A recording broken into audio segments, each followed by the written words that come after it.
Hannah, thank you very much. Quote yesterday from Svensson: "In this event, Troup struggles to beat me, and I love it. It's easy to put friendship aside just for this tournament." Troup, though, will want to get one over on his pal. I love the confidence from Jesper, but you know there's a first time for everything. And with how things have been going for the USA, I would not be surprised if Kyle took this one. Yes, they've won multiple doubles tournaments together, these two, including in Portland, Maine in 2017 and earlier this year in Indianapolis. Yeah, this should be a pretty electric match. Both guys, high power players, a lot of energy from Kyle. Jesper's got his spurts where he can absolutely just go off as well. It should be a very, very entertaining match to watch. Yeah, me too. What just happened? To be honest, he talked me into it. And Darren, we keep banging on about this, but it is such a vital match for Europe. They can't afford to fall further into the abyss.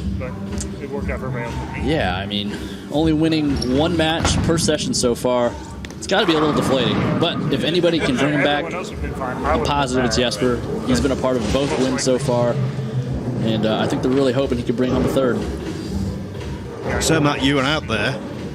I just get the feeling both of these two players are ultra positive. Absolutely they are, Phil. They're both very confident players. They both run on, like, high-octane players. I think they feed off each other, and that's why they make a very good doubles team. However, it's going to be a little different here as they're bowling against each other. But I really expect this to be similar to the Jesper Svensson EJ Tackett match, which we saw earlier this afternoon, where it's going to come down to either a roll-off or the 10th frame.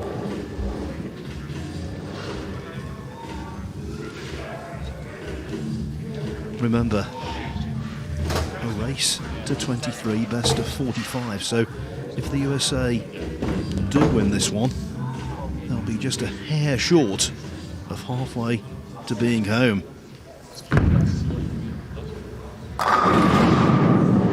Still only day one, though. Big shifts have happened before. Barnes said it himself. I don't think they're getting too far ahead of themselves, and they're just taking it one match at a time. I think there's going to be a lot of soul-searching on the European side tonight, Phil and Darren. As a guy who, I tell you what, Darren's bowled collegiately, I bowled collegiately, I bowled a lot of team tournaments, and they're just, the Europeans aren't clicking, they aren't gelling, they aren't being a real team, and I think they're going to have to really sit down and try to formulate a new game plan in a way that they can work better, they can communicate better, they can read lanes better, they can make ball choices better. All these things they need to do better. Only one thing certain, I think the fans have given us a real crackerjack to finish up the day. That's no lie, Phil. This could be a great match.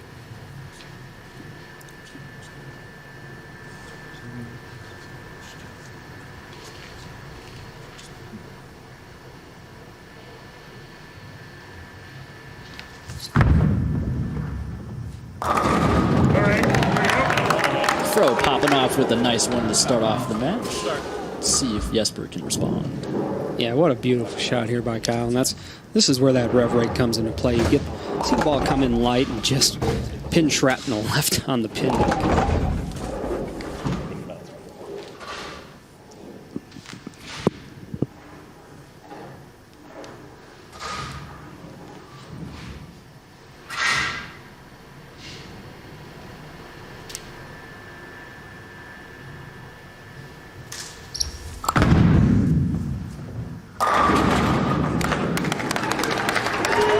Jesper's look still looking good as ever. Yeah, I think Jesper has the best look of Team Europe. And when we say look, we're referring to ball reaction. Jesper clearly with a great ball reaction out there. So it's going to be a high-scoring affair here, I have a feeling. And it's really going to come down to who blinks first in this standoff.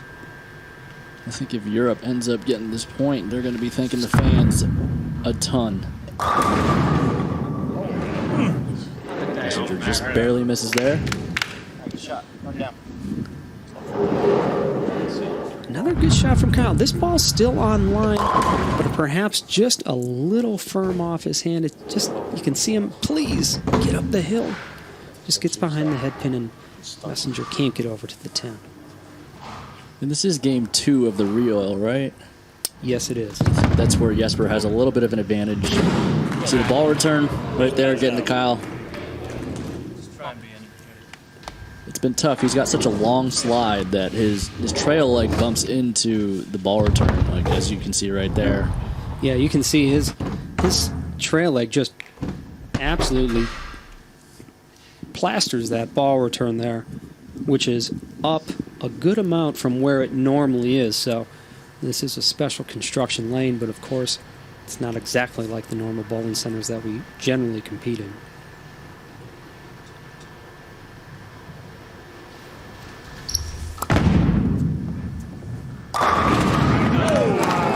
Svensson just kicking Troup while he's down. 3 balls. And that's what Jesper is very, very good at doing, getting up and making one of his best shots that he's made all day. Ball just splitting the 8-9 and really letting Kyle know, hey, you open the door like that on me, I'm going to walk right through.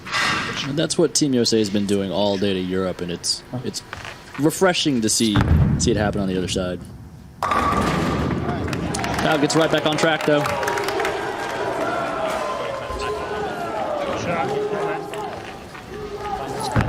A great shot by Kyle.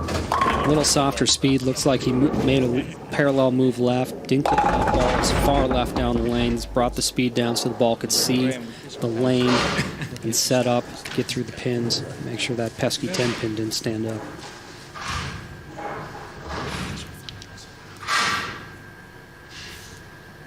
There's absolutely no doubt, though, that Svensson has been the star performer for Europe. He supplied their very first point, and he's looking so focused. Come on.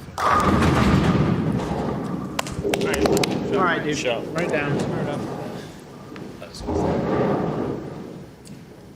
That's that shot you don't expect too often from Jesper. He's normally able to toss them around pretty good, get these off hits, but it is odd to see with a lot of the righties getting the messengers today that Jesper hasn't gotten a ton of them. Absolutely. You know, that shot was just, maybe it was just a touch inside his target, so it didn't get to the dry. It wasn't able to set up the right way, and saw that foot just kind of lean off into the channel. That's what we call a soft or a weak 7, and that's generally indicative of the ball not hitting very well. So Jesper is going to have to either A, throw a better shot, or B, make an adjustment if that was indeed a good shot by his measure. Having made one blunder already, Troup, he can't afford another.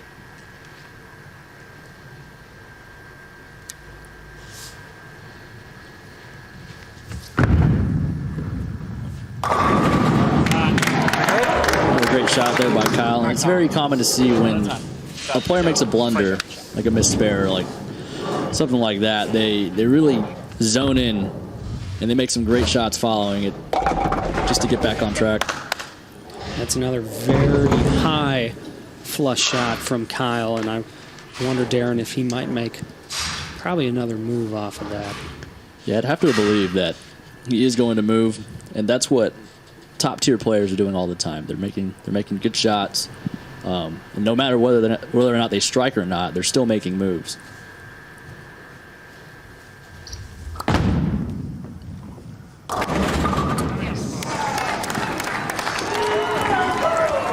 A little wide there.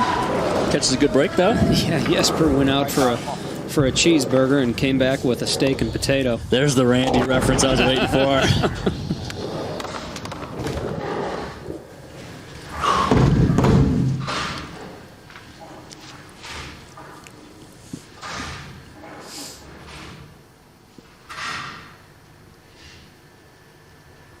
All right, let's see if he makes this move.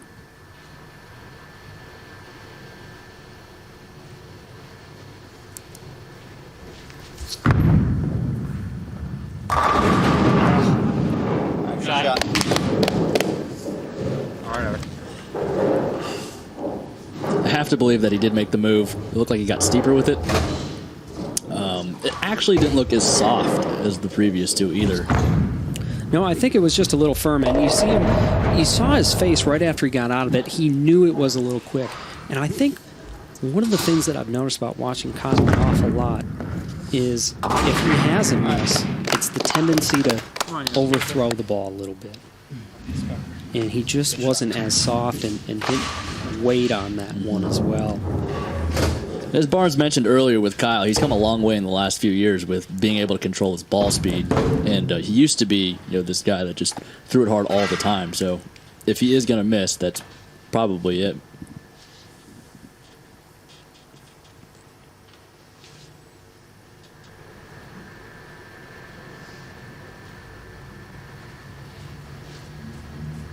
A bit of a reprieve for Jesper Svensson for Kyle not to strike there. So see if that loosens up the swing of Mr. Svensson.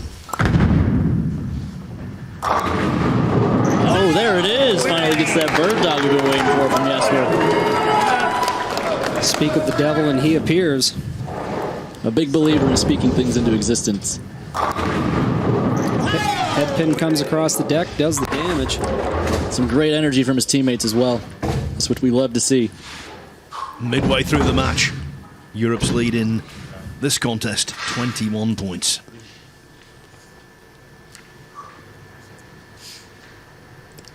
The USA hasn't been in this situation very often. I think Kyle's minding his own business. He's going about just making the best shots he can. That's really all you can do. Yeah, this is a really classy shot by Kyle. Really couldn't throw it any better. That's about as perfectly as you can release a bowling ball right there. That was about as smooth as a $500 Italian shirt. All the references are coming out now. A lot of people love it when they split the 8-9, but I actually get kind of scared on those shots. I'd prefer to have ones just like that Kyle just threw. You're afraid of tacketing, aren't you? Yeah, don't want a stone 9, don't want a stone 8. I'd rather have that 5-pin take the 8 out, have the ball take the 9 out, call it a day.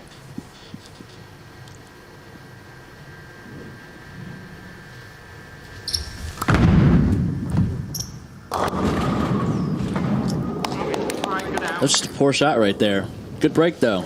Still maintains the lead with the spare. If he can get past this one and get back on it, I think he'll be okay. Yeah, this one was way outside, and I'll tell you what, Jesper really got a nice break there by getting the 7-pin, furthest pin on the right of your screen, out. He leaves that 7-pin there, and this match is completely turned around.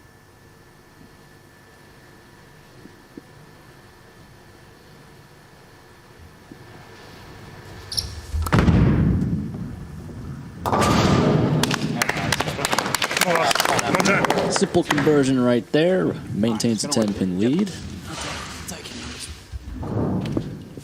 Four frames left. Come on. 4 more good shots. Brady. Come on. Can overhear some beef stew talking to Jesper, telling him, hey, 4 more good shots, 1 at a time. Some really good reinforcement by his teammates there. That's what you need to hear.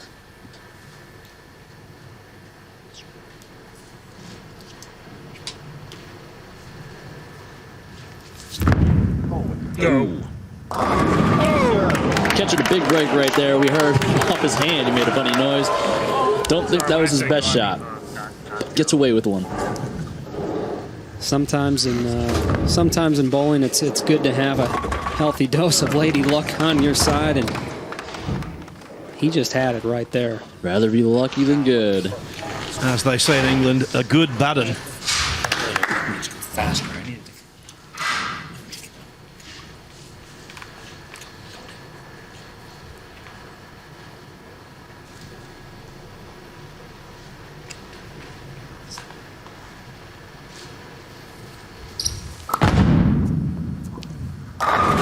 It's a much better shot right there. And you can see that ball. That ball is about at least 7 right of his last shot down lane. And no problem there for chopping the 7 right off the deck. That's what dreams are made of. So far today, Svensson has been the European talisman. He has been. We'll see if Kyle can put a strike up here in the 8th. Pretty good. Shot. Shot, Kyle. I think I saw Kyle mouth couldn't have thrown it better. What a great shot here, Darren. Yeah, that's a tough one to swallow right there, especially when you feel like you threw a good shot. The ball return's giving him a lot of issues with the 10 pin.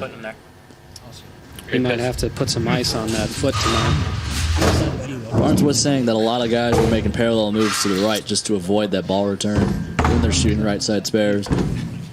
Could be another reason why we're seeing so many 3-6-10s being missed is the ball's going a little more up the lane instead of at an angle because they had to be further right. Well, another reprieve for the Europeans. Let's see if Jesper can capitalize. Looking for strike number 6 in this singles.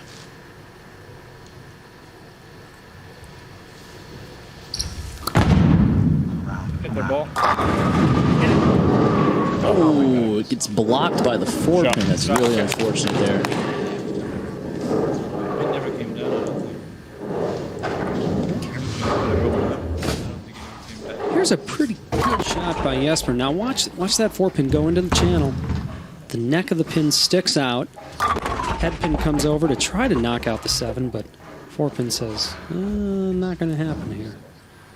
No can do. We hate to see that. I'll tell you who didn't hate to see that was the USA bench. Absolutely. No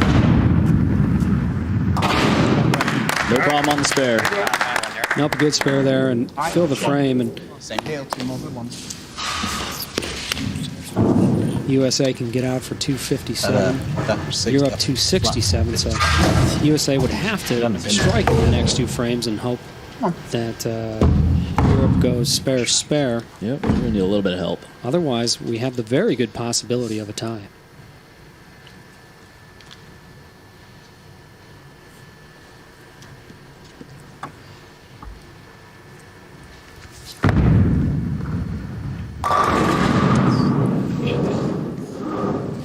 It's a tough hit right there. All right,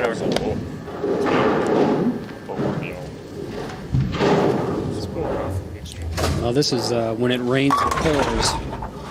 And a couple wrap 10s. One was a wobbly wrap 10. And now a stone 9 just to put a little salt in the wound. And it's looking ever more bleak for the United States team. I just have a difficult time seeing Jesper with an open frame, Darren.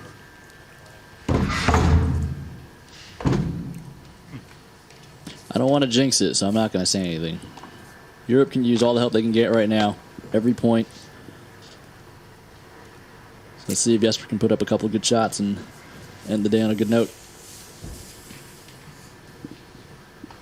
Well, it was Svensson who ended the first session on a high, a much needed high for Europe. Is he going to end the evening session in exactly the same manner? I think that's going to about do it. He's just going to need a mark in the 10th frame to secure the victory and increase their win total to 3. Boy, a real heavy-handed mixer there by Jesper Svensson. And how often do you get the 10-pin to slide into the 7-pin slot? Never in my career.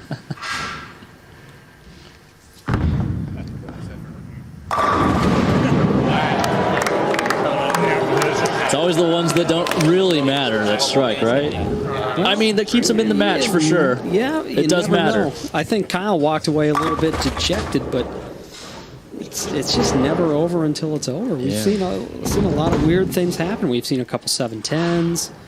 You get a little quick, maybe a 3-7. You said it.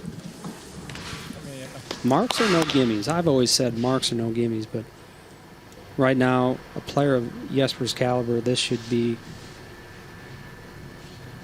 everything you got, put it online. No other thoughts going through your head right now.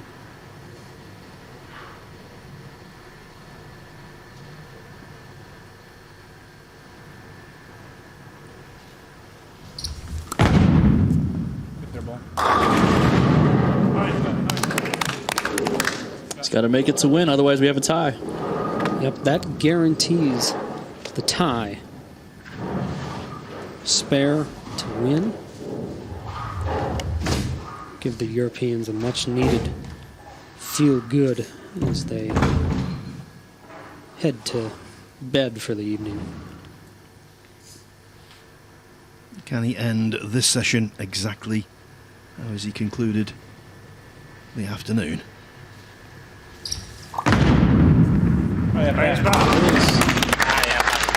You have to imagine Kyle's thinking about that miss spare because that's the win right there.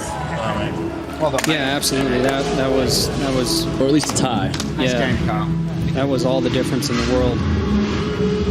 So then, one session ends with a 6-1 advantage for the USA. This evening, they won 4 of the 6 matches. Overall, that is 10-3. It's commanding overnight. There's no getting away from that.